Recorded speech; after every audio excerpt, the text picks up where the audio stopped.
Boomerang Cardiff is a local charity to help those in need, ranging from homeless families and individuals moving on from a hostel into an empty property, and that's via a referral process. So if you're homeless today and you're in a hostel and you get moved into a one-bedroom apartment or flat, the aim is we get a referral from the council.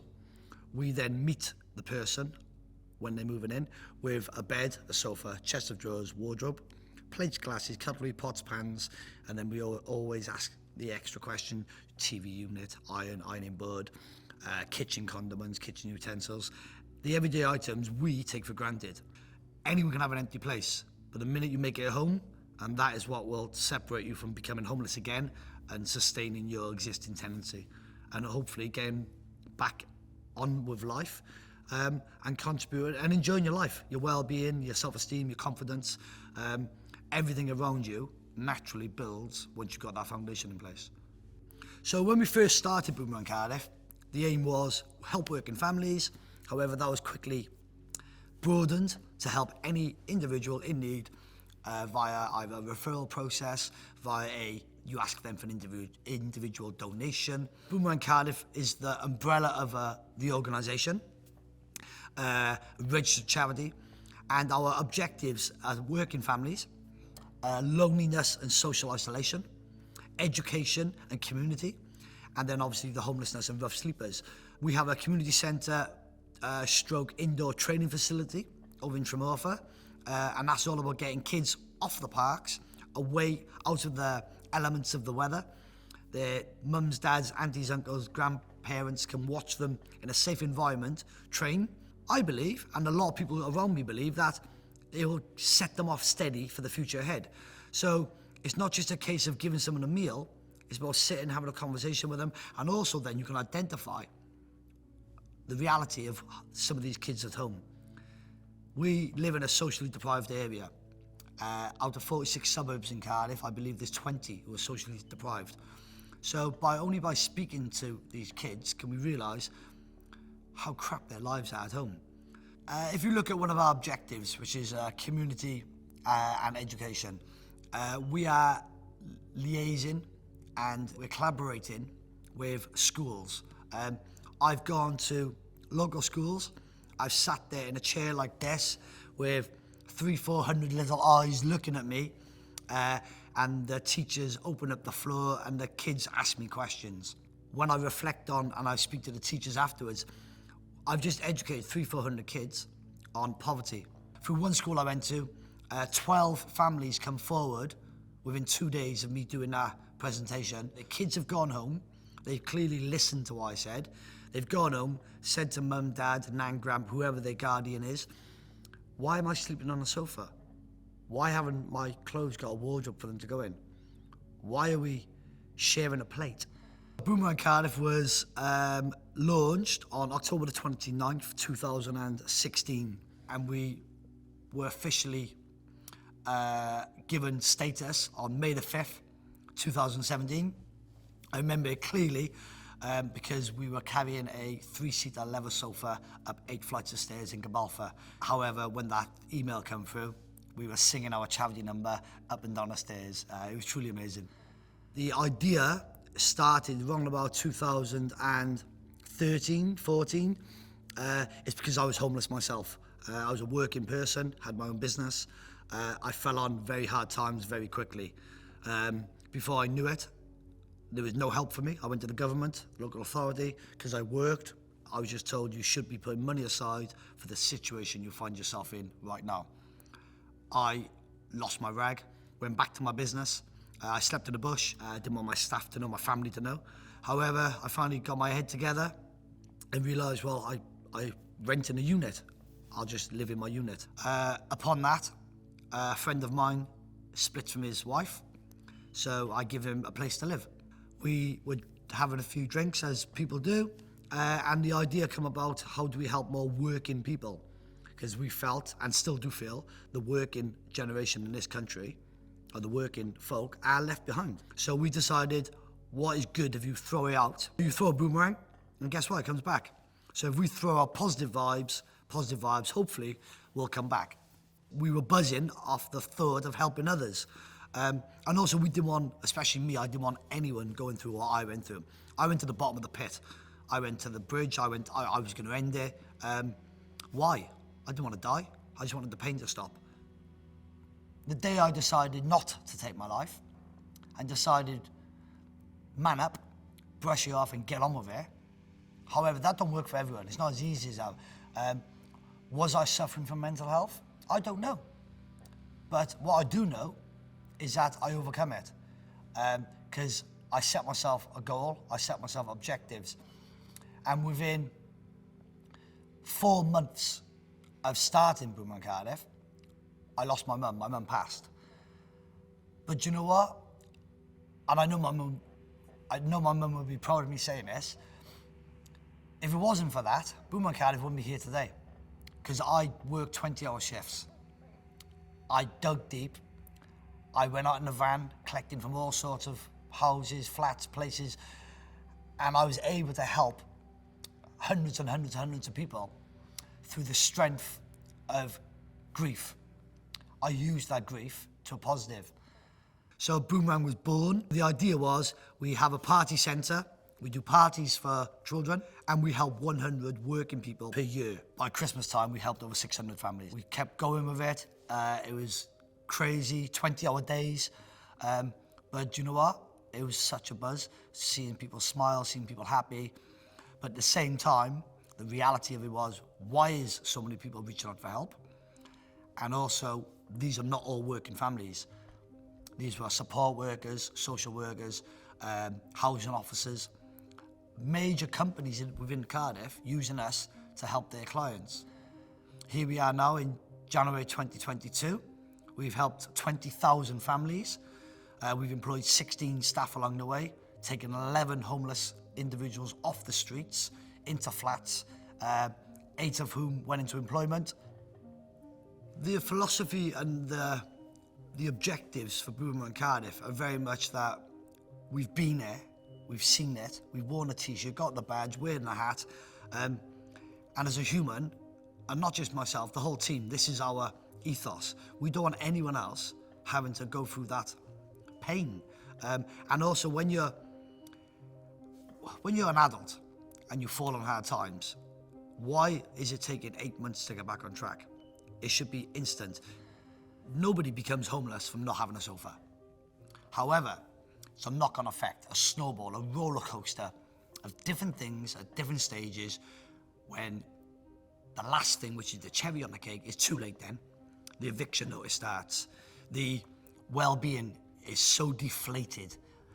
The addiction have taken over. The abuse of the alcohol have taken over. It's all got a knock-on effect. So why'd you put a plaster on something when that plaster's gonna go ripped off in a couple of months? But then you've got to ask them, so what are you spending your money on? Are you spending it on the bills? Are you prioritising? And through our experience, the majority of families who are in need, their prioritisation of their money is all wrong. And sometimes they just need a bit of extra support to go, well, don't pay that bill now, pay that bill. So it's quite hard to say, how do you prevent homelessness? Every family has an individual need to prevent their homelessness. However, what needs to happen is quicker action from the landlords, quick action from local authority. A lot of homelessness is domestic violence. Not everybody is prepared to make a phone call and say, look, I need help. It's like an onion. You peel it away one layer at a time, you eventually get to the middle. When you get to that middle, they open up. Only then can you start to rebuild their lives with them. My name is Dave Summers, and I'm the operations manager at Boomerang Cardiff. It's hard to put into words, actually, just how Boomerang Cardiff has helped me in every aspect of my life, really. But for me, it was giving me a purpose, a sense of direction. In my experience, you know, people don't want to be homeless. I mean, who does? Nobody does.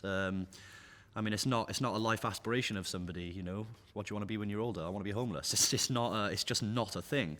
So all these people who find themselves homeless, obviously they don't want to be there.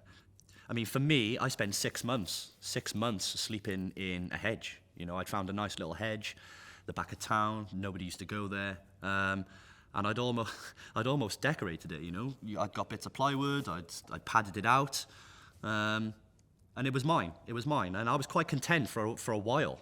Quite content, actually, thinking, yeah, this is quite cool. This is awesome. What I've like. But then I look back at myself now, reflecting on it, and I think you weren't content at all. But for some reason, at that point in time, I was.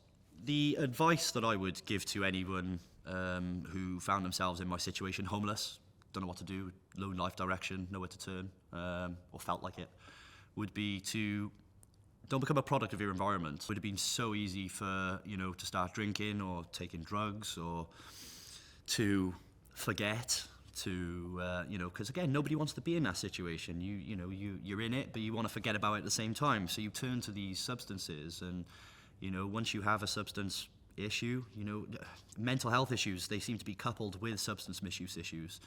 So, I mean, try not to get into that. That would be my first and foremost bit of advice, because it is very easy to do that. If someone does find themselves homeless today, they can present themselves to the Housing Option Centre. You know, there are lots and lots of people at the moment homeless in Cardiff. So they're struggling with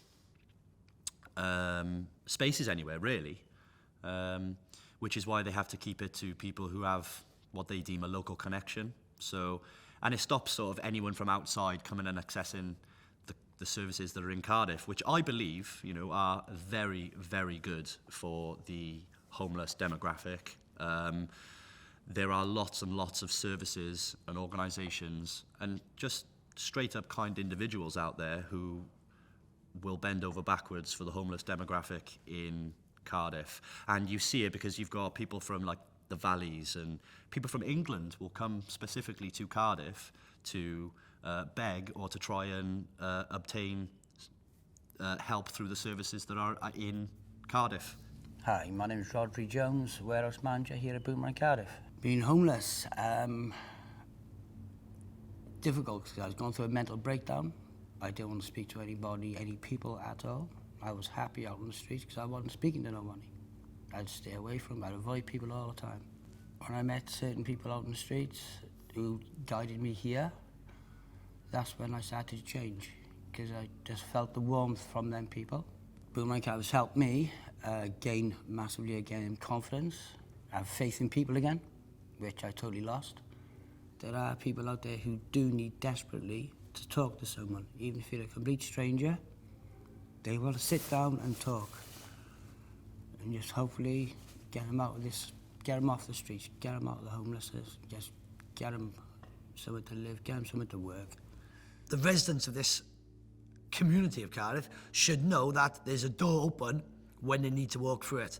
There's some absolutely, truly inspiring, motivating, empowering, I call them foot soldiers, who work the streets, who work the homes, work the houses, work community groups, like the unsung heroes they are, who keep this city afloat. They are the backbone of this city. But each and every one of them need more support. The only thing stopping any human being receiving help, obtaining help, is themselves. Because you can lead a horse to water, you can't make a drinker. The amount of people and individuals we've offered help to who refuse it, who believe that it's not the help they need. They do need it, but however, they want a different sort of help. We work on need here, not want. If you want a 2-bedroom luxury apartment in the heart of the Bay, bottom line, get a job, work hard, pay for it. I know families who would absolutely take their arm off just to get a 1-bedroom box flat with 5 people living in there. Because they're currently staying in a hostel in a crammed room. So I think society as a whole, you need to realise it's the need, not the want. And if everybody thought like that, we'd all be in a better place. We have good days, we have bad days, we have very emotional days. Only 3 days ago, we had a gentleman from El Salvador. He wrote us a lovely long message off Facebook asking for help. He was here, asylum seeker refugee. However, his story, because every individual has a story, his story was that him and his partner had to escape El Salvador due to gangs trying to use them as drug mules. They were battered, they were beaten. And now he's in a safe environment within the United Kingdom, And guess what he asked for? A pair of shoes to walk from job interview to job interview. It left me in tears. I had messages on Christmas Day. One was a female crying, thanking us. I had another one of a male. Oh my God, you've saved my life and my kids. I'm proud to say, over 7,000 kids in the 3 years we've done it have had gifts off us. It's the amazing support of Cardiff City and further afield, Penturk, Craiger, Bridgend, Newport, Barry, Penarth, Sully, amazing people who support Boomerang Cardiff. The older I get, the more emotional I get, and it's like, wow. And then I look at my team and I'm like, well done, because without you, this wouldn't be possible. And then I look at the people who support us, the public of Cardiff, and it goes back to my original reasoning of starting. You throw good things out, good things happen, and it comes back to you. So as soon as we come out of all the restrictions, we'll be holding an open day again for volunteers from all walks of life to come on down, even if you are mobility impaired, but you want to get out your home. You want to engage in a fruitful conversation about the fabric of a cloth. You'd be surprised what conversations we have here with the donations we get. If you want to engage with your peers or people from different backgrounds, we'll be holding an open day for volunteers to come down, and you may not be able to sort through clothes because your body won't allow it. However, you might be able to make tea and coffee for the team. You might be able to go onto Facebook and share some posts. There's always something that can be done. Everyday things what we do is helping people in poverty, furniture poverty. But we have to sustain ourselves. We aren't government funded. We aren't hugely funded by any big organisation at present. So we have to self-fund.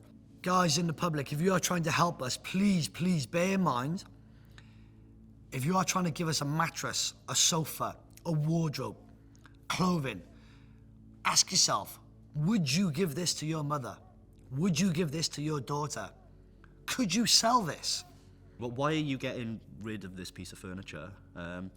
Is it because you simply don't want it? Or is it because it's, does it have life left in it? We want to be able to give people nice things. If we give people broken, faulty things like that, then they're going to feel a bit crap. So we try and give people nice, good quality items of furniture. If you are confident in that, by all means, reach out to us and donate your items to us. All I care about is making sure that the help goes to the families and the individuals who need it, and also letting people know there's a door there to walk through. You walk through that door, I'll bend over backwards and I'll help you in every way possible. Let's not judge people. Every person has a story. Let's just be together, because you don't know what someone's going through. So don't judge until you've walked in someone else's shoes. It's about the hand up, not the hand out. The past is the past, you can't change, but you can be damn sure to change your future.